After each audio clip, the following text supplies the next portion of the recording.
It all began like every suburban horror story does, with a beige envelope. Not a fun beige, not French cafe latte beige.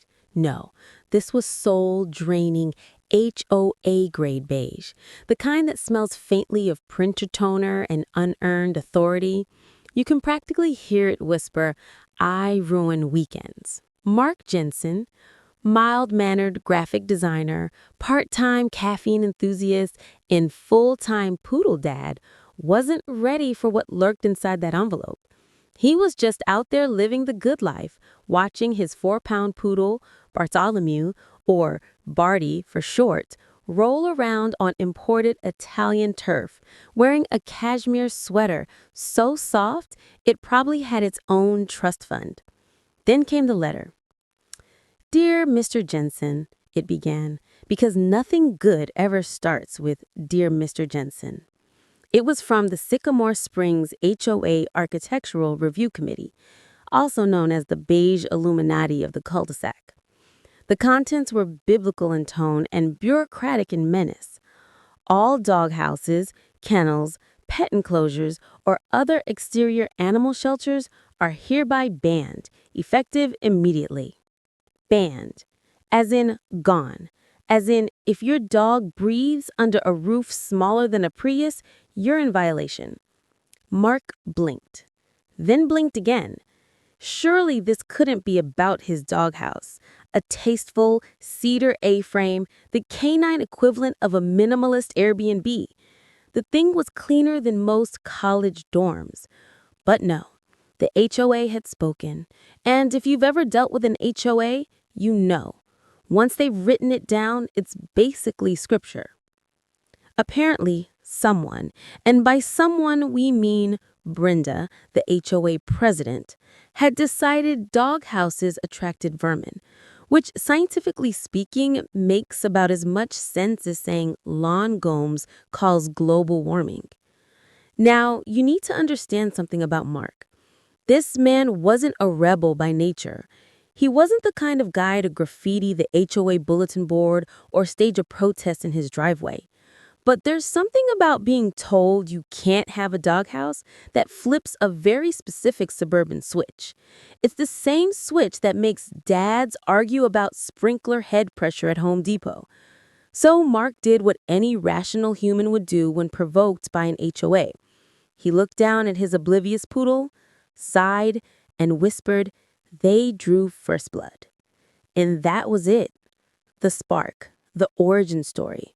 One man, one poodle, one letter printed in 12-point Times New Roman that ignited a neighborhood war. Because this wasn't about rules anymore. It was about principle. And if you think one beige envelope can stop a man who once argued about pirate hat legality online for 48 hours straight, you don't know Mark Jensen. This was no longer a neighborhood. This was a battlefield. But every good war needs a villain. And in the HOA galaxy, there is always one name whispered in fear. Her name? Brenda, the beige queen of suburbia. And trust me, this woman didn't just enforce the rules. She was the rules. Every HOA has one. That one person who doesn't just follow the rules, they become the rules. The kind of person who wakes up in the morning, looks in the mirror, and whispers, "Let's regulate joy." Her name? Brenda. And if there were a Mount Rushmore of petty, her face would be carved in stone right next to Karen of accounting and the guy who reports trash bins for being out too early. Brenda wasn't just the HOA president, she was the self-appointed deity of Sycamore Springs. Her weapon of choice? A clipboard. Her uniform? A neon visor so bright it could signal aircraft. And her mission? To create what she called aesthetically harmonious living, which translated from HOAEs means you will conform or perish. This woman had opinions about mulch color. She once wrote a 5-paragraph complaint because a neighbor's wind chime was too whimsical. She fined another family for having a pumpkin on their porch past November 1st. She even held a formal tribunal on her driveway over Mark's navy blue welcome mat, which she declared visually aggressive. Now, imagine standing there, coffee in hand, being told by a woman in a tennis visor that your doormat is a threat to neighborhood unity. That's the level of suburban dystopia we're dealing with. Mark knew Brenda was powerful, but he didn't know she was ruthless. Because Brenda wasn't just enforcing rules, she was crafting them. Each bylaw, each amendment was another thread in her beige web of control.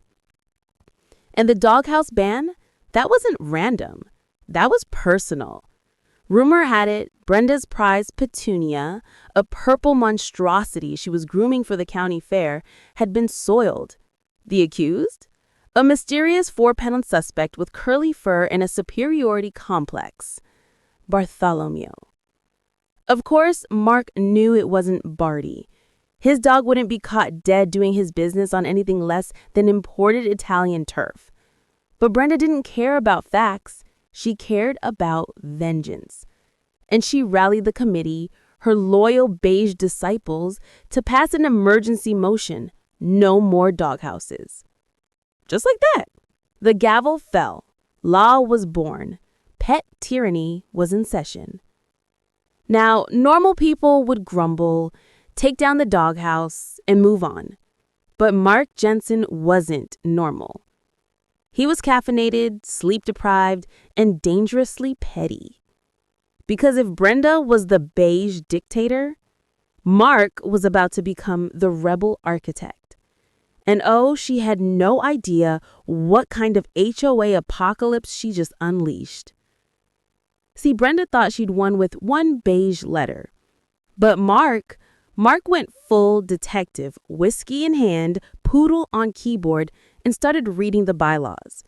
And what he found inside that 300-page manifesto of madness was a loophole so glorious it could only have been forged by divine sarcasm. Brace yourself, because next comes the night of the bylaw binge. Picture this: midnight in the suburbs. Most people are asleep. Lawns are trimmed, sprinklers off, beige sedans resting peacefully in driveways. But inside one house, the glow of a desk lamp cuts through the darkness like a spotlight on a man about to change HOA history. Mark Jensen sits at his dining table, or as it's now known, Command Center Alpha. In front of him, a half-empty glass of whiskey, a snoring 4-pound poodle named Bartholomew draped across his keyboard, and the holy scripture of suburban oppression, the Sycamore Springs HOA covenants, conditions, and restrictions. 300 pages of pure bureaucratic madness. If IKEA instructions and tax law had a baby, it would be this binder. Beige cover, beige tabs, beige font somehow. You could feel your soul aging just looking at it. Mark takes a sip. All right, Barty, let's see what Brenda's hiding. He isn't a lawyer, but he's something far more dangerous. A man with Wi-Fi and a grudge. Hours pass. The whiskey level goes down. His sanity follows. He learns that mailbox flags must be at a precise 45-degree angle to avoid visual confusion. He learns that garden gnomes must face magnetic north to ensure uniformity. He learns that holiday decorations are allowed for exactly 21 days, because apparently day 22 is where chaos begins. Somewhere between page 230 and the point of existential collapse, he finds it. Chapter 14, Accessory Structures. He reads the first line, then again slower as the realization blooms like divine revelation. To encourage harmonious property improvement, residents may erect one accessory structure such as a garden shed, playhouse, or gazebo per lot. Mark freezes. His heart starts racing. The rule Brenda used to ban doghouses was airtight. It outlawed structures for animals. But this was different.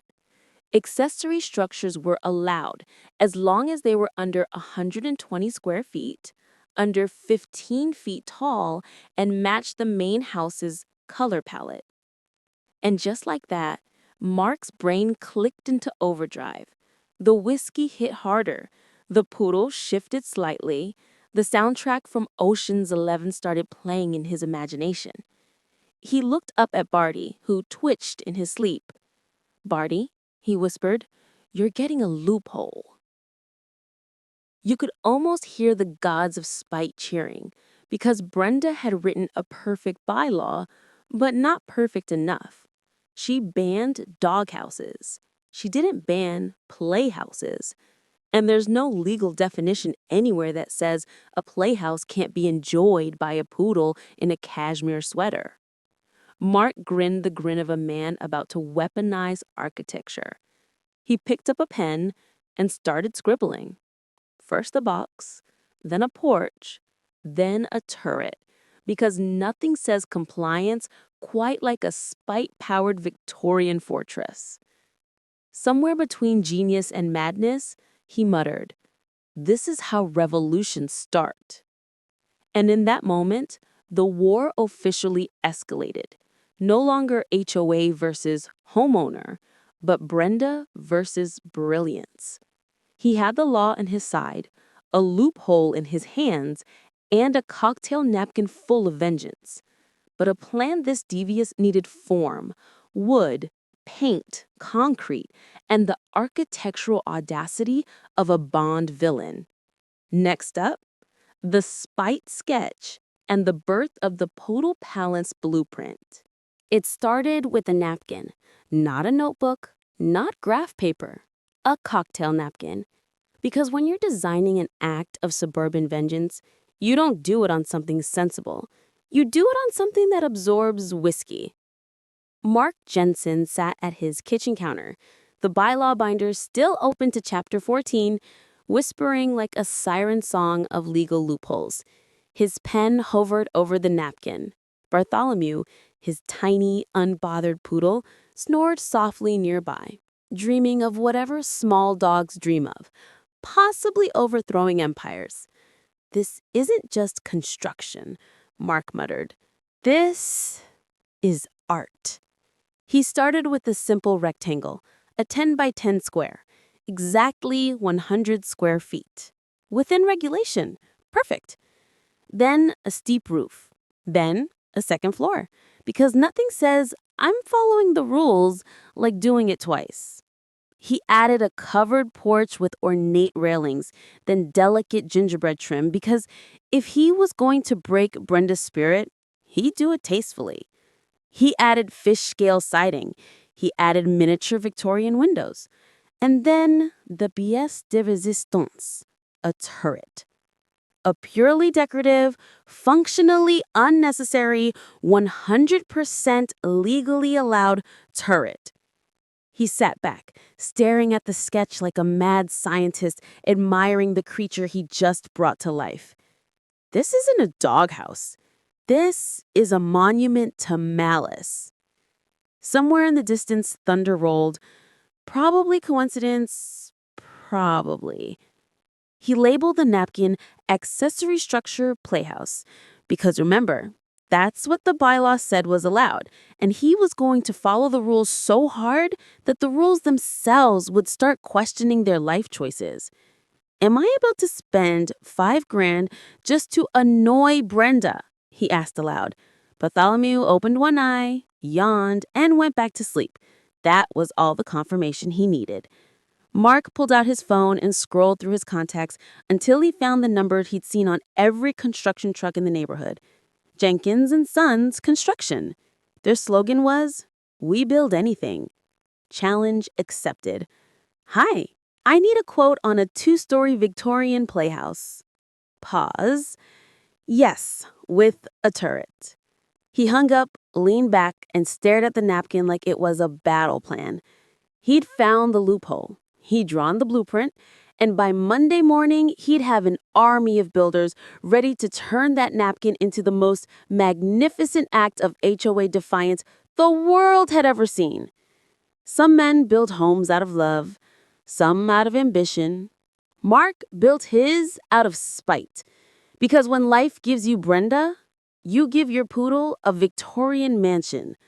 But no mastermind works alone. Every rebellion needs an ally, someone who understands that spite is an art form. And that's when Mark met the man who would become his co-conspirator in chaos. Mike Jenkins, the contractor who looked at a cocktail napkin and said, "Yeah, we can build that." Get ready, because next comes the contractor of chaos. Every great rebellion needs a partner in crime. Batman had Alfred, Tony Stark had Jarvis, and Mark Jensen, he had Mike Jenkins, the most unflappable contractor in Sycamore Springs. When Mike pulled up the next afternoon, he looked exactly like you'd expect a man named Mike Jenkins to look. Barrel-chested, beard like weathered steel wool, flannel shirt that had seen both decades and disasters, and an expression that said, "I've built things I regret." He stepped out of his truck, took one look at Mark's cocktail napkin sketch, and didn't even blink. He just unfolded it slowly, squinted, and let the silence marinate. Finally, in a voice that sounded like two sandpapers having a conversation, he asked, "Okay, let me get this straight. You want a 2-story Victorian playhouse with a turret?" Mark nodded like a man ordering a coffee. "Exactly. Oh, and I'll need a tiny chandelier in the foyer. You do chandeliers?"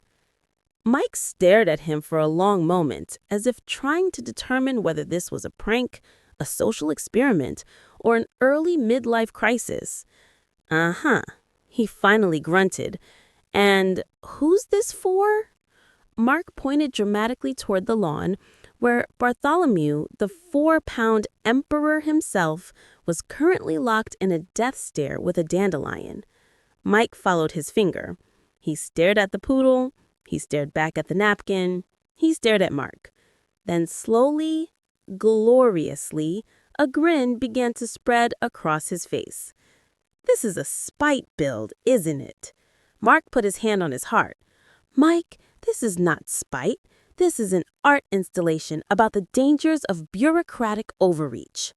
Mike chuckled, the kind of deep, gravelly laugh that comes from decades of inhaling sawdust and sarcasm. "Who's the target?" "Brenda." That was all it took. The man's entire posture shifted, like he'd just been drafted into a sacred war. He slammed a napkin flat on the hood of his truck and said, "Say no more. She fined my cousin $400 last spring because his basketball hoop was aesthetically invasive. She's a menace. Let's do this." By the time they were done scheming, Mike had an entire plan drawn up. A reinforced concrete foundation, permanent so she can't call it temporary, buried electrical lines for lighting because ambiance matters, and enough gingerbread trim to make Victorian architects weep. Mark leaned back, arms crossed, watching as Mike scrawled measurements and muttered about bylaw loopholes like a man possessed. "Mike," Mark said, smiling, "I want this thing lit up like a Christmas tree. I want pilots to see it." Mike looked up, eyes twinkling. "I like you," he said. "We start Monday." And just like that, it was official. The trucks were coming, the permits were pulled. The HOA had no idea a concrete-fueled middle finger was about to rise from Mark Jensen's backyard like the world's most elegant rebellion. Because in Sycamore Springs, there are two kinds of men, those who fear Brenda and those who build turrets. Monday morning, 7 a.m. sharp, the war drums began to rumble. A cement truck backed into Mark's driveway, its beep, beep, beep, echoing across the cul-de-sac like the soundtrack of defiance. And as the first drop of concrete hit the ground, Brenda appeared, visor gleaming, clipboard loaded, fury activated. Monday morning, 7 a.m. sharp. Birds chirped, sprinklers hissed, and the air was thick with the sweet smell of passive aggression. Then came the sound. A beep, beep, beep, so loud it could wake the founding fathers. Down the street rolled a cement truck the size of Brenda's ego. On its side, Jenkins and Sons Construction. We build anything. It rumbled up Mark Jensen's driveway, backed into position, and unleashed the concrete apocalypse. The ground trembled, the neighborhood curtains twitched, and somewhere, deep inside her beige lair, Brenda felt a disturbance in the force. Mark, standing on his porch with a mug of coffee and the calm smugness of a man who knows exactly what he's doing, watched the chaos unfold. His poodle, Bartholomew, sat beside him, wearing a small sun hat like a foreman supervising the operation. Then it happened. From the corner of the street came the unmistakable sound of sneakers power walking at Mach 3. Thip, thip, thip, thip, thip. Brenda had arrived. She was decked out in her full battle regalia, neon pink windbreaker, high-vis visor, fanny pack locked and loaded, the holy trinity of HOA enforcement. Her clipboard appeared in her hand as if summoned by rage itself. She stopped dead at the edge of Mark's lawn, staring at the concrete like it had personally insulted her begonias. "Mark," she barked, voice sharp enough to cut drywall, "what is the meaning of this?" Mark didn't flinch. He took a slow, deliberate sip of his coffee, the kind of sip designed to infuriate people who live for rules. "Oh, this?" he said casually. "Just a little project. The permit says it's a detached accessory structure, a small garden shed." Her eyes narrowed. "A shed? That's a very small slab for a shed." Mark smiled serenely. "I only have a small rake." For a moment, time froze. Even the cement truck went quiet. Brenda blinked. She knew he was lying. He knew she knew he was lying. But the worst part, he had the permit. And permits are HOA kryptonite. The document was stamped and signed by the city, which, unlike Brenda, didn't care about aesthetic harmony. All they cared about was that it met code. So Brenda did what all defeated tyrants do. She seethed. Her nostrils flared like a bull seeing red mulch. She made a faint hissing noise. Then, without a word, she turned and stormed off, her sneakers making that thip, thip, thip retreat of humiliation. Mark watched her go, then raised his mug in a silent toast to victory. "Lovely day for compliance," he murmured. Over the next week, the slab cured, the framing went up, and Mark's backyard began to transform from suburban normalcy into architectural anarchy. Gary, the nervous neighbor next door, peeked over the fence and whispered, "Mark, that's a really big garden shed." Mark just smirked. "I have a lot of mulch." Cars started slowing down to stare. Kids pointed from their bikes. Brenda's beige sedan started doing drive-bys every hour, like a shark circling a lifeboat. The HOA president could feel her kingdom slipping, and she was about to witness the full rise of the Purple Palace she tried so hard to prevent. Because soon, the structure would reach its final, magnificent form. The turret would rise, the lights would glow, and Brenda? She'd finally understand what happens when you underestimate a man with a poodle and a plan. 1 week later, the neighborhood of Sycamore Springs was buzzing. The sound of power saws, nail guns, and pure defiance filled the air. If you'd close your eyes, you might have mistaken it for a housing development, but no. This was one man, one dog, and one very expensive middle finger to bureaucracy. Mark Jensen's backyard was now a full-scale construction site. The foundation had cured like fine concrete wine, and the framing began to climb upward, piece by glorious piece. Each plank of wood was more than material, it was a statement. Every hammer strike echoed with the words, "Still within regulation, Brenda." The first day, the walls went up. By noon, there was a front porch. By day 3, a second story began to take shape.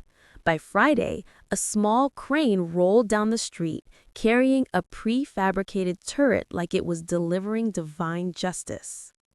Children gathered, dogs barked. Gary peeked over his fence, clutching his coffee like a man witnessing history. "Mark, that's, getting pretty tall." Mark grinned, his sunglasses reflecting the half-built glory. 14 feet, 9 inches, he said proudly. 15's the legal limit. We're harmoniously compliant. And then, like clockwork, the beige sedan appeared. Brenda's car crept down the street slower than a golf cart funeral. You could almost hear the Jaws theme.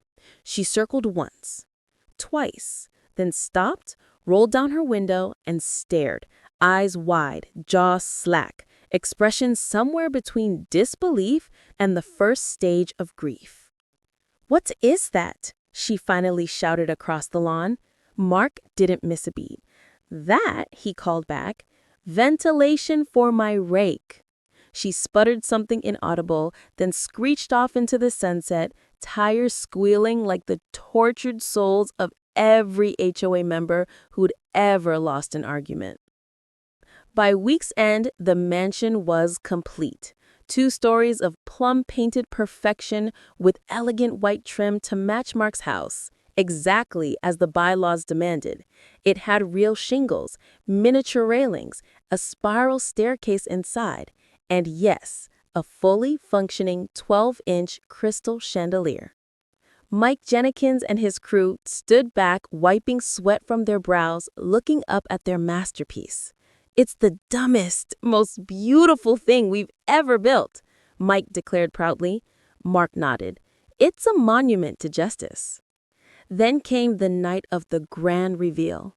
As the sun dipped behind the horizon, the porch light flicked on, warm, golden, defiant.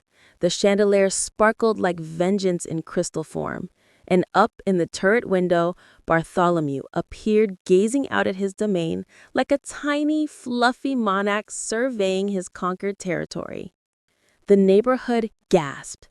Cameras flashed. Someone's kid whispered, "That dog has a better house than us." Mark smiled, raised his coffee cup, and said the words that would echo forever an HOA legend. "Let there be light and let Brenda deal with it." But of course, no revolution goes unnoticed. And when one woman's power begins to crumble, she doesn't surrender. She escalates. Next came sirens, flashing lights, and an HOA meltdown so spectacular it needed a police report. Coming up next, the police visit that broke the internet. It was a quiet Thursday evening in Sycamore Springs. The sky glowed pink, sprinklers hissed across perfectly trimmed lawns, and inside the Jensen household, Mark was doing what any self-respecting suburban revolutionary does after victory, watching TV with a drink in hand. Outside, the newly christened Victorian dog mansion stood illuminated like Versailles at sunset. The porch lights glowed. The chandelier sparkled. Bartholomew was lounging on his velvet chaise upstairs, living the kind of life that makes other dogs question their owner's commitment. And then, blue and red lights. Mark's living room exploded with the reflection of flashing sirens. He muted the TV, blinking in disbelief.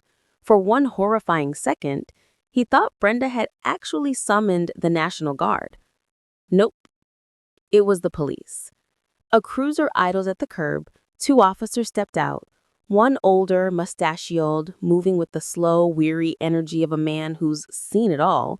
The other younger, sharp-eyed, looking like this was the highlight of his month.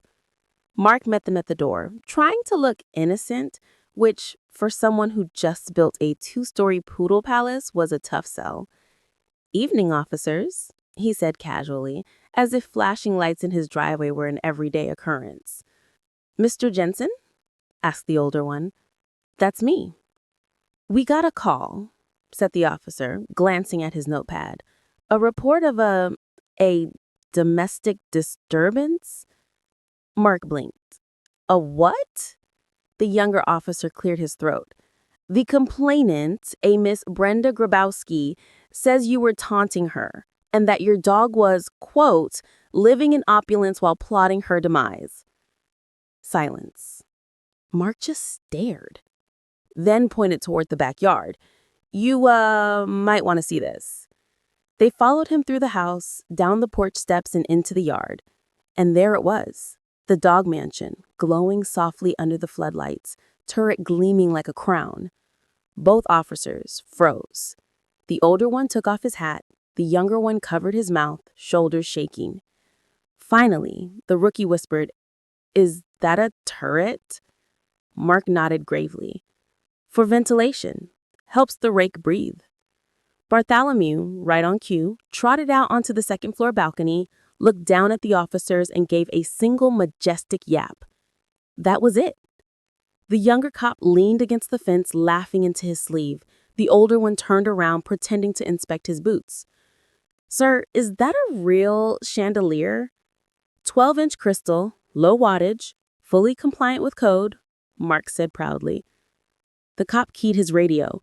Dispatch, this is 5 Adam 12. No disturbance. Just a dog castle. Yeah. Repeat. Dog castle. We're clear. As they walked back to their car, Mark could still hear them laughing. Brenda, however, was watching from across the street, gripping her clipboard like a weapon of last resort. Her plan had backfired. Hard. Because now the police had seen the mansion, and soon, so would everyone else. When petty meets viral, the internet does what it does best. Make legends. The next chapter of this suburban saga didn't just humiliate Brenda, it broke the HOA system. Next up, the HOA meeting meltdown. The beige empire strikes back. If the police visit was the match, this was the explosion. The next morning, Mark's phone buzzed like a hornet's nest. Notifications, messages, tags. The story had gone viral. It started with Gary, the mild-mannered neighbor who'd spent most of this saga peering over the fence like a worried meerkat. He posted a photo on the Sycamore Springs neighborhood Facebook group. Caption, Mark Jensen's new garden shed.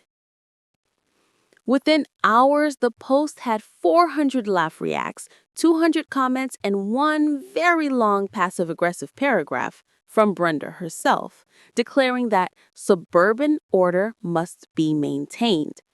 But it was too late. The photo had already escaped containment. By lunchtime, the local news called. Hi, Mark. This is Cindy from Channel 5. We heard about a homeowner dispute. Something about a dog mansion? Mark smiled into the phone. Oh, you could say that.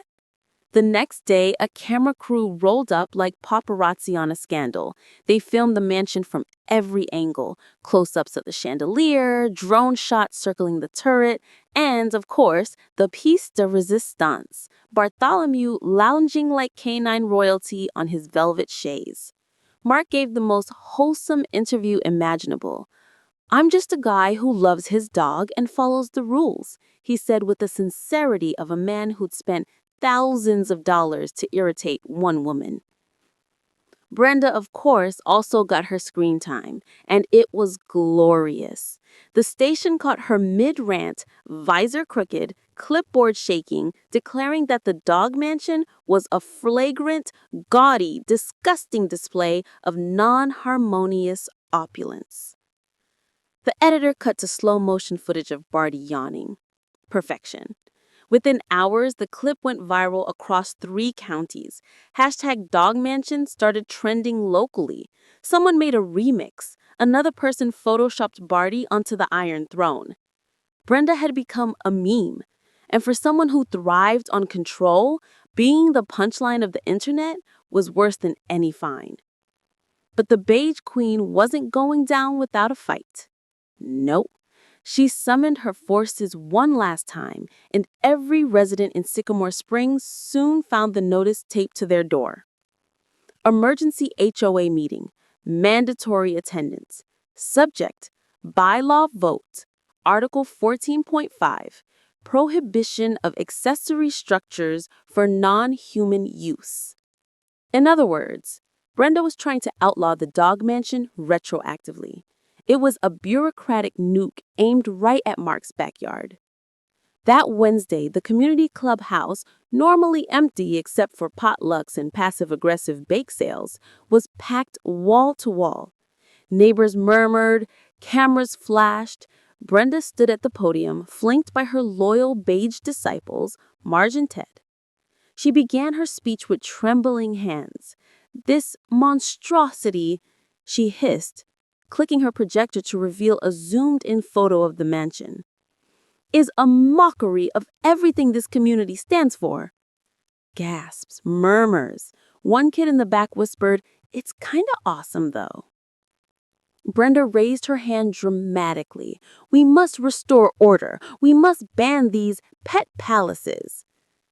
And from the back of the room, Mark Jensen stood up slowly, holding his copy of the bylaws like a holy relic. "Brenda," he said calmly, "I just have a few questions." The crowd leaned in. What happened next would go down in HOA legend, an courtroom-worthy takedown that ended one woman's beige reign forever. Because when you play the rule book game with the man who memorized it, you don't win. You get dethroned. Next up, the epic finale, the coronation of King Bartholomew. The fluorescent lights buzzed. The air was thick with tension, and the faint smell of industrial cleaner and crushed dreams. The community clubhouse of Sycamore Springs had never been this packed. The beige chairs squeaked under the weight of an entire neighborhood ready for drama. Brenda stood at the podium, gripping her clipboard like a sword, her eyes scanning the crowd for any trace of dissent. "This meeting," she announced, "is to vote on Emergency Article 14.5 to prohibit accessory structures for non-human use." Translation: she was trying to ban dog mansions. Behind her, the projector flicked on. A grainy, zoomed-in photo of the Poodle Palace appeared, taken, no doubt, through the blinds of her own living room. She pointed at it with trembling fury. "This," she hissed, "is a flagrant violation of our community standards. It is a mockery of the bylaws." The crowd murmured. Cameras clicked. Gary, the accountant neighbor, whispered to his wife, "She's lost it." Brenda slammed her palm on the podium. "Mark Jensen has exploited a loophole to create a pet palace. This is not what Sycamore Springs stands for." From the back of the room, Mark rose slowly, calm, collected, holding his dog-eared copy of the bylaws. He didn't need a microphone. The crowd fell silent as soon as he spoke. "Brenda, I just have a few questions." Her lips tightened. "This is not a Q&A." "Oh, I think it is." He walked down the aisle, the binder in hand, like a lawyer walking into closing arguments. "Did I get a city permit for my structure?" "That's irrelevant." "Yes or no, Brenda?" "Yes." "Did I build it on a permanent foundation as required by Article 14.4? Her jaw clenched. "Yes." "But is the structure under the 120 square foot limit outlined in 14.1? "Yes," she snapped, her voice cracking. Mark flipped a page, calm as ever. "And finally, is the color of the structure, Victorian plum with white trim, identical to my main house's pre-approved color palette?" The room was silent. Brenda didn't answer. She didn't have to. Everyone already knew. Mark smiled faintly. "Then by your own bylaws, Brenda, It's 100% compliant." The crowd erupted. Gary stood up. "She fined me for coiling my garden hose the wrong way." A woman shouted, "She charged me for sidewalk chalk." Another yelled, "She measured my lawn with a ruler." Pandemonium. For the first time in Sycamore Springs history, the neighborhood turned on its ruler. Ted, one of Brenda's lieutenants, grabbed the gavel. "Motion to table Article 14.5 indefinitely." "Seconded," someone shouted. "All in favor?" A wave of "aye" thundered through the hall. The motion passed. Brenda stood frozen, her clipboard trembling. Her empire of beige tyranny had fallen. She gathered her things and stormed out, visor askew, as someone in the back started clapping, slow, deliberate, victorious. Outside, the sun was setting over Sycamore Springs. Mark sat on his patio, sipping a cold beer, watching the light glint off the copper weather vane he had installed that afternoon. A miniature poodle proudly spinning in the breeze atop the turret. Bartholomew stood on the balcony of his mansion, bathed in golden light, his little silhouette framed against the plum-colored walls. The chandelier flickered on, sparkling like a crown. Mark raised his bottle. "To the king, Bartholomew. Long may he reign." The poodle let out a single, triumphant yap, the kind of sound that said, "Justice has been served." And across the street, behind a set of trembling curtains, Brenda could only watch as the kingdom she built was now ruled by a 4-pound monarch with better real estate. And that, dear viewers, is how one man weaponized architecture to defeat tyranny. The lesson?